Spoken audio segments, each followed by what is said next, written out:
वंदे मातरम मेरे प्यारे विद्यार्थियों, आपका स्वागत है आपके अपने YouTube चैनल में। मैं हूं डॉक्टर धर्मेंद्र कोरी। आज की इस वीडियो में मैं आपको BA BCom BSc third year का जो कंपलसरी पेपर है फाउंडेशन कोर्स, उसका सेकंड पेपर, उसका part 1 personality development and character building यानी व्यक्तित्व विकास और चरित्र निर्माण के 50 प्रश्नों का हल लेकर आया हूँ। ये जो आप प्रश्न पत्र देख रहे हैं, ये देवी अहिल्या विश्वविद्यालय के अंतर्गत BA थर्ड ईयर के विद्यार्थियों, BA और BSW विद्यार्थियों के लिए हुआ था ये पेपर, और ये अभी लेटेस्ट 2 अप्रैल 2024 को हुआ है। तो ये यूनिवर्सिटी ने एग्ज़ाम शुरू कर दी हैं। जो विद्यार्थी देख रहे हैं वीडियो, उनके लिए ऑल द बेस्ट। और अगर आप चैनल पर नए हैं तो इसे सब्सक्राइब कर लीजिएगा। पहला प्रश्न शुरू करते हैं। सॉरी। पहला प्रश्न है पर्सनैलिटी से। परसोना शब्द किस भाषा से आया है, यानी डैश भाषा से आया है। तो यह लैटिन भाषा का परसोना शब्द है, जिसका अर्थ होता है मुखौटा। याद रखिएगा, ऐसा भी प्रश्न आ सकता है अगली बार। अगला प्रश्न है, अच्छे व्यक्तित्व के वांछित गुण कौन से हैं? सुदर्शन, संप्रेषण कौशल, मित्रत्वपूर्ण व्यवहार या उपयुक्त सभी। तो ऑल द अबव आ जाएगा। ठीक है, ये सभी। तीसरा प्रश्न है, निम्नलिखित व्यक्तित्व का पारिवारिक निर्धारक नहीं है। इसमें से बताना है कौन सा कंपोनेंट जो है वो फैमिली बैकग्राउंड से रिलेटेड नहीं है। Distracted family position, family roles, family component, ये पीयर, ये नहीं आएगा। पीयर एक्सेप्टेंस नहीं आएगा। मित्र मंडली जो होती है ना, ये ए वाला ऑप्शन आएगा थर्ड का। क्वेश्चन नंबर 4 है, चौथा प्रश्न है, निम्नलिखित व्यक्तित्व के निर्धारक हैं। यानी व्यक्तित्व, किसी व्यक्ति का व्यक्तित्व जो है किस किन चीज़ों से निर्धारित होता है। तो शारीरिक निर्धारक, परिवार संबंधी निर्धारक, शैक्षिक निर्धारक, ये सभी। तो ये सभी है। इन सभी चीज़ों का व्यक्तित्व पर प्रभाव पड़ता है, वो इसको प्रभावित करते हैं। पांचवा प्रश्न है, व्यक्तित्व के मनोवैज्ञानिक निर्धारक घटक हैं। Psychological factor of determined personality is या आर। बौद्धिक निर्धारक, सांवेगिक निर्धारक, आकांक्षा एवं उपलब्धि संबंधी निर्धारक। तो जो साइकोलॉजिकल फैक्टर हैं उनमें इंटेलेक्चुअल भी है, अचीवमेंट्स भी है, इमोशंस भी। तो ऑल द अबव आएगा इसका, पांचवे का डी ऑप्शन सही है। अगला प्रश्न है, छठवां प्रश्न, क्वेश्चन नंबर 6, शरीर रसायन एवं अंतःस्रावी ग्रंथियां हैं। ये जो है बायोलॉजिकल डिटरमाइंस हैं, जैविक निर्धारक हैं। ए ऑप्शन सही आएगा। सातवां प्रश्न, निम्नलिखित दैहिक निर्धारक तत्व कौन से हैं।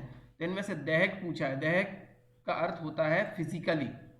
इसमें से शारीरिक संरचना यानी फिजिकल हेल्थ, बॉडी केमिस्ट्री या ऑल द अबव। तो ये तीनों ही शरीर से संबंधित हैं, इसलिए डी ऑप्शन सही है। अगला प्रश्न है, अगला प्रश्न देखते हैं हम। स्थूलकाय प्रकार के व्यक्तित्व की विशेषता है। एक वैज्ञानिक हुए सेल्डम, इन्होंने व्यक्तित्व का वर्गीकरण किया है।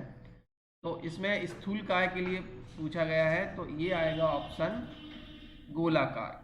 ये स्थूलकाय के व्यक्ति की विशेषता है। मुलायम शरीर होता है, अविकसित मांसपेशियां होती हैं, या राउंडेड शेप होता है। तो ये कन्फ्यूजन वाला प्रश्न है। यहाँ पर डी नहीं आना चाहिए, ये सी आना चाहिए, गोलाकार। अगला प्रश्न है, पुष्पकाय प्रकार के व्यक्तित्व में होती हैं। तो जो पुष्पकाय व्यक्ति होता है, इसको बोला है मेसोरफिक बॉडी टाइप। इसमें कठोर मांसपेशियों का शरीर होता है, आयताकार होता है, भारी और गठीला होता है, या सभी होता है। तो ये जो है ना, ये सभी आएगा इसमें, डी ऑप्शन सही है।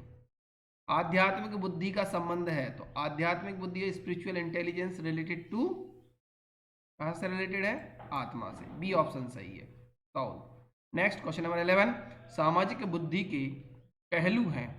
Aspect of social awareness. देखिए, सोशल अवेयरनेस जो होता है उसमें आपको रिलेशनशिप स्किल आना चाहिए, सेल्फ अवेयरनेस भी होना चाहिए, और सोशल अवेयरनेस तो होना ही चाहिए। तो सामाजिक बुद्धि में सोशल अवेयरनेस होना चाहिए। समाज में जब जाते तो एक रिलेशनशिप स्किल आना चाहिए, कैसे बात करना है, मिलनसार जिसे हम बोलते हैं। ये डी वाला ऑप्शन इसका सही है, 11th का। अगला प्रश्न है 12वां, चरित्र निर्माण के लिए आवश्यक है। तो किसी कैरेक्टर बिल्डिंग के लिए आत्मसम्मान बहुत जरूरी है, लेकिन आत्मसम्मान के साथ पेशेंस भी रखना जरूरी है, और करेज भी होना चाहिए। तीनों चीजें होती हैं तब एक अच्छे चरित्र निर्माण होता है। तो ये डी वाला ऑप्शन इसका सही है। अगला प्रश्न है, चरित्र निर्माण में सबसे महत्वपूर्ण भूमिका होती है। तो चरित्र निर्माण में सबसे अधिक महत्वपूर्ण, क्योंकि चारों सही है, ऐसा कहा जाता है कि healthy mind live in a healthy body, है ना, स्वस्थ शरीर में स्वस्थ जो है दिमाग या मस्तिष्क निवास करता है। तो देखिए यहाँ गुड हेल्थ आ ही गया, एक्सरसाइज होगी, दोनों शरीर से संबंधित हो गया, शिक्षा हो गई, मानसिक विकास होगी, लेकिन चूंकि एक को चुनना है इसलिए मेंटल डेवलपमेंट होना आपका जरूरी। जब तक मेंटली डेवलप नहीं होंगे तब तक चरित्र निर्माण नहीं हो सकता। यहाँ पर चौथा प्रश्न है विज्ञानमय कोश संबंधित है, तो विज्ञानमय कोश इनमें से देखिए 5 कोश माने गए हैं, इसमें अन्नमय कोश, प्राण कोश, मनोमय कोश, विज्ञान कोश और आनंद कोश। इसमें से प्रश्न आया कि विज्ञान कोश किससे संबंधित है, तो ये संबंधित है बुद्धि से, इंटेलेक्ट से, ठीक है। क्वेश्चन नंबर 15 आनंदमय कोश कौन सा है, ये पूछा गया है कि इसका क्रम कौन सा है आनंदमय कोश, तो आनंदमय कोश आखिरी 5 कोशों में पंचम है, तो सी ऑप्शन सही आएगा। अगला प्रश्न है मनोमय कोश का संबंध किससे होता है। देखिए जो मनोमय कोश होता है उसका जो संबंध होता है वो होता है फीलिंग्स, भावनाओं या इमोशंस से, ठीक है, तो बी ऑप्शन इसका सही है। नेक्स्ट क्वेश्चन नंबर 17 है शारीरिक विकास को प्रभावित करने वाले कारक हैं, तो शारीरिक विकास हेरिडिटी से भी होता है, स्वास्थ्य से भी होता है और शारीरिक संरचना, तीनों ही इंपॉर्टेंट फैक्टर हैं किसी भी व्यक्ति के शरीर के विकास के लिए। आपने देखा होगा कि जो हाइट का मैटर है ये हेरिडिटी से रिलेटेड होता है, ठीक है। अगर आप बचपन से बीमार हैं या कोई आपको स्वास्थ्य संबंधी समस्या है तब भी आपका शारीरिक विकास नहीं हो सकता या अच्छे से शारीरिक विकास नहीं होगा। और फिजिकल जो है फिजिक्स, ये तीनों ही ये चीज़ें फैक्टर हैं इसमें, तो इसका डी वाला ऑप्शन सही आएगा। अगला प्रश्न देखते हैं। क्वेश्चन नंबर 18 है दिनचर्या है, क्या है दिनचर्या, नियमित जीवन शैली, दैनिक गतिविधियां, नियंत्रित जीवन शैली या दिन भर का काम। देखिए ये रेगुलर लाइफ स्टाइल आएगा, इसमें नियमित होना चाहिए जीवन शैली, इसलिए ये अच्छी दिनचर्या का अंग माना जाता है। आदर्श दिनचर्या क्या है, the following are components of ideal daily routine, तो आइडियल डेली रूटीन का क्या होता है, सस्टेनेबल सुटेबल एक्सरसाइज होना चाहिए, बैलेंस डाइट होना चाहिए यानी संतुलित आहार लेना चाहिए, गहरी नींद, अच्छी नींद आना चाहिए, तो ये तीनों सही है, तो डी वाला ऑप्शन सही है इसका सभी। क्वेश्चन नंबर 20 है संतुलित भोजन के आवश्यक अंग हैं। देखिए ये क्वेश्चन है संतुलित भोजन में कार्बोहाइड्रेट, प्रोटीन, विटामिन और खनिज लवण यानी मिनरल्स और वसा, ये 5 होते हैं बैलेंस डाइट में, तो सभी आ जाएगा, तीनों ऑप्शन इसमें आ जाएंगे। एक स्वस्थ भोजन योजना में शामिल होना चाहिए, सब्जियां, फल, अंडे, वसायुक्त भोजन, डेयरी आइटम्स या ये सभी होना चाहिए, vegetables, fruits, eggs, fatless food. देखिए यहाँ पर वसायुक्त लिखा है और इंग्लिश में लिखा है फैटलेस, तो एक्चुअली ये होना चाहिए वसा रहित भोजन, यहाँ पर थोड़ा ट्रांसलेशन में त्रुटि है, यहाँ डी ऑप्शन आएगा सही। उपयुक्त सभी। 22वां क्वेश्चन है सूक्ष्म व्यायाम में शामिल नहीं है, तो सूक्ष्म व्यायाम में वॉकिंग होता है, योगासन होता है, तैराकी, सब सूक्ष्म व्यायाम है। हालांकि तैराकी भी सूक्ष्म व्यायाम नहीं है, क्योंकि ये पूछा है नहीं है तो इसमें मुक्केबाजी आएगा, बॉक्सिंग, ये ज़्यादा सुटेबल है, बी वाला ऑप्शन। 23वां क्वेश्चन 23rd क्वेश्चन है खाने योग्य वस्तुएं, फूड गेन्स यानी खाद्यान्न, दूध, दही, सूखे मेवे, सभी खाने योग्य वस्तुएं हैं। सबसे अधिक लौह किस में पाया जाता है, पनीर, मछली, पालक, दूध, ये स्पिनिच पालक में पाया जाता है, सी ऑप्शन सही है 24 का। अगला प्रश्न है 25वां, इनमें से कौन सा भोजन का अनिवार्य अवयव है। देखिए अनिवार्य अवयव प्रोटीन, ग्लूकोज, कार्बोहाइड्रेट, स्टार्च। जो बैलेंस डाइट में है कार्बोहाइड्रेट की मात्रा सबसे अधिक होती है, सबसे जरूरी वो है, लेकिन ऐसा नहीं, प्रोटीन भी आवश्यक है। और फाइनली ये कार्बोहाइड्रेट हो या प्रोटीन हो, अल्टीमेटली ये ग्लूकोज में परिवर्तित होते हैं। और जो ये क्वेश्चन जो है ना, इसमें ये बी ऑप्शन सही होना चाहिए, क्योंकि कार्बोहाइड्रेट भी अल्टीमेटली ग्लूकोज और ये प्रोटीन भी हमारा जो बॉडी है, जो बॉडी जो भोजन करती है पेट में जाकर ये तभी ग्लूकोज में परिवर्तित हो जाते हैं, तो ये बी ऑप्शन सही होना चाहिए इसका। बाकी यूनिवर्सिटी जो आंसर दे इसमें। अगला प्रश्न है 26, अहिंसा और सत्य प्रकार है, तो सत्य, अहिंसा, अस्तेय, अपरिग्रह, ब्रह्मचर्य, ये जो आपने फर्स्ट ईयर में आपने देखा होगा, योगा वाली वीडियो देखी होंगी, उसमें मैंने बताया था आपको यम नियम, ये 5 हैं, तो ये 5 होते हैं। सत्य अहिंसा जो आता है यम के अंतर्गत आता है, ए ऑप्शन सही है।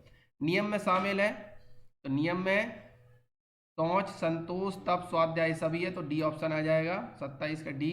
28 है अष्टांग योग का तीसरा अंग कौन सा? मैंने योगा वाले पेपर में आपको बताया था, आपने फर्स्ट ईयर में पढ़ा होगा, योग एवं ध्यान, योगा एंड मेडिटेशन। उसमें मैंने बताया था अष्टांग यानी 8 अंग। 8 अंग कौन से हैं? यम, नियम, आसन, प्राणायाम, प्रत्याहार, धारणा, ध्यान, समाधि, ये क्रम से होते हैं। तो इसमें पूछा गया है तीसरा अंग, तो यम, नियम, आसन, तो तीसरे नंबर पर आता है आसन, तो ये ए वाला ऑप्शन सही होगा। अगला प्रश्न है संतोष का अर्थ क्या है? तो संतोष का अर्थ है happy with what you have, जो आपके पास है उसमें खुश रहना, वो संतोष है। ठीक है, और संतोष किसका पार्ट है? ये नियम का पार्ट है। अगला प्रश्न है तीसरा, धैर्य का अर्थ क्या है? धैर्य का अर्थ है, इंग्लिश में देखिए हम, patience meaning is silence, stay calm, humble, all the above, ये ना डी वाला ऑप्शन आएगा। 31वां प्रश्न, प्रजातंत्र का क्या अर्थ है? स्वाधीनता, लोकशाही, और इसमें ऑप्शन 2 ही दिए, तीसरा और चौथा दिया ही नहीं है ना, तो ये प्रजातंत्र का अर्थ होता है रूल बाय द पीपल, अब है ना, यहाँ पर बी ऑप्शन सही आएगा। 32वां प्रश्न, भारत है डैश, भारत क्या है?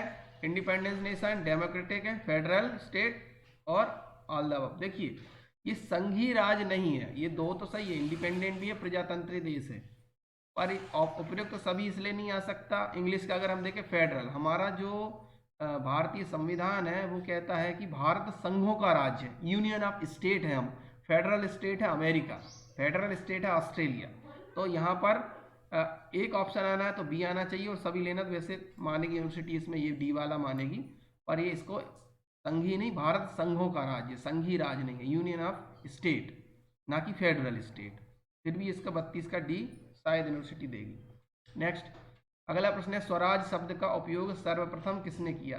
सर्वप्रथम जो स्वराज शब्द का प्रयोग है वो लोकमान्य तिलक ने दिया। स्वराज मेरा जन्मसिद्ध अधिकार है और मैं इसे लेकर रहूंगा, 33 का बी। नेक्स्ट ये उन्होंने कहा था। 34वां प्रश्न, वसुदैव कुटुंबकम का अर्थ क्या है?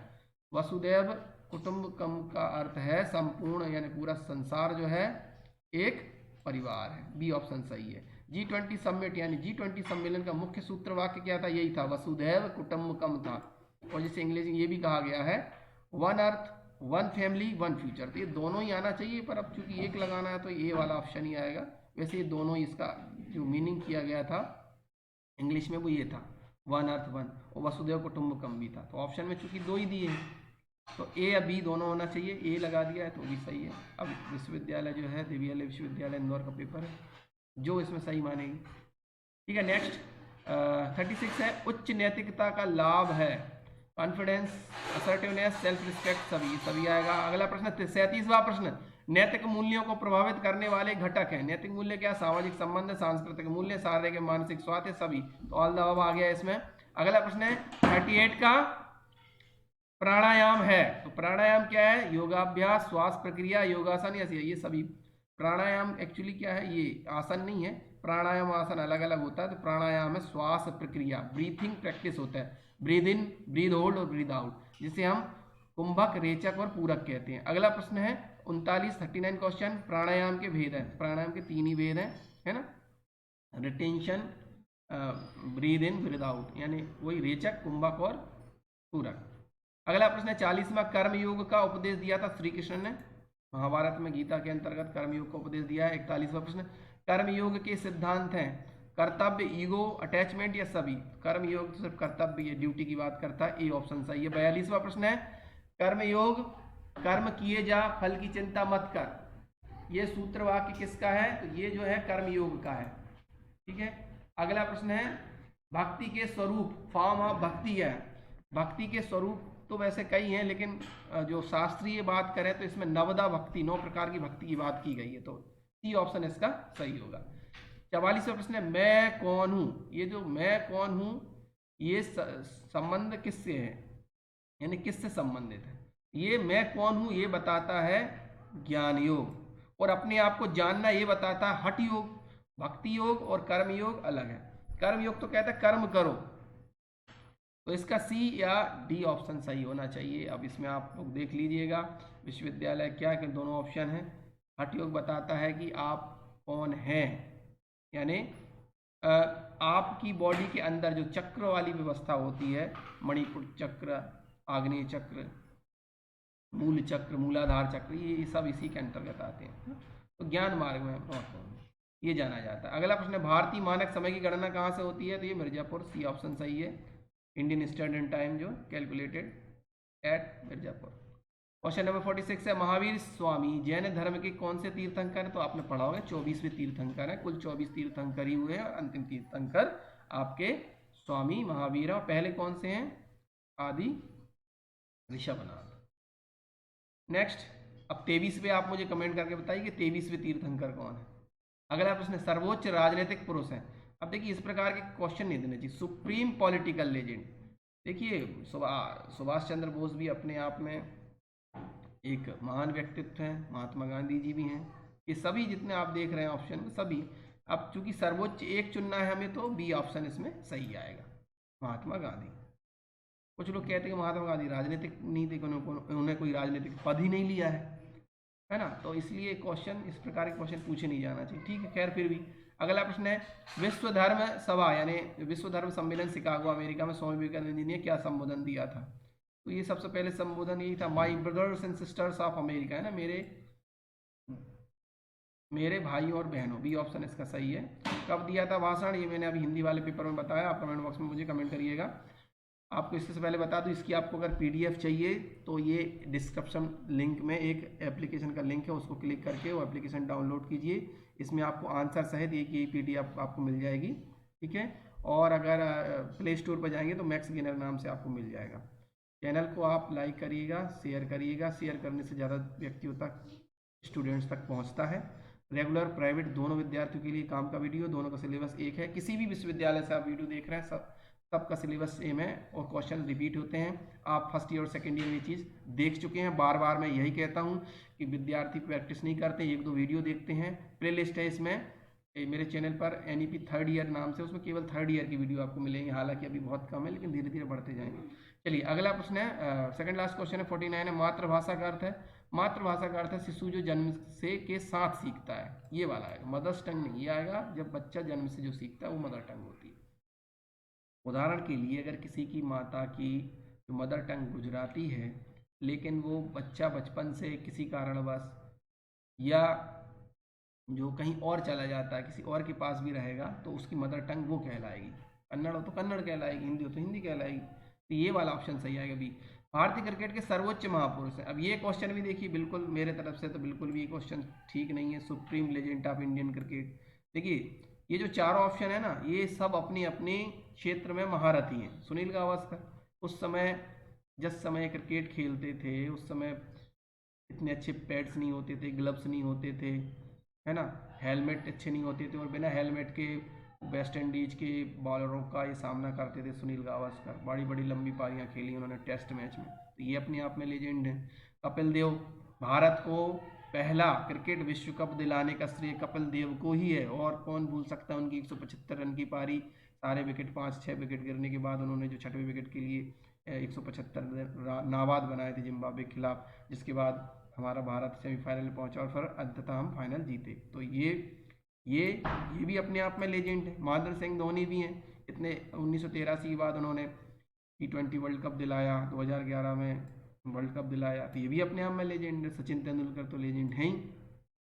तो ये ऐसे प्रश्न नहीं होना चाहिए मेरे हिसाब से चारों सही हैं। बाकी यूनिवर्सिटी जो मानेगी जहाँ तक है वो ये सचिन तेंदुलकर को मानेगी। आप देख लीजिएगा। Thank you for watching.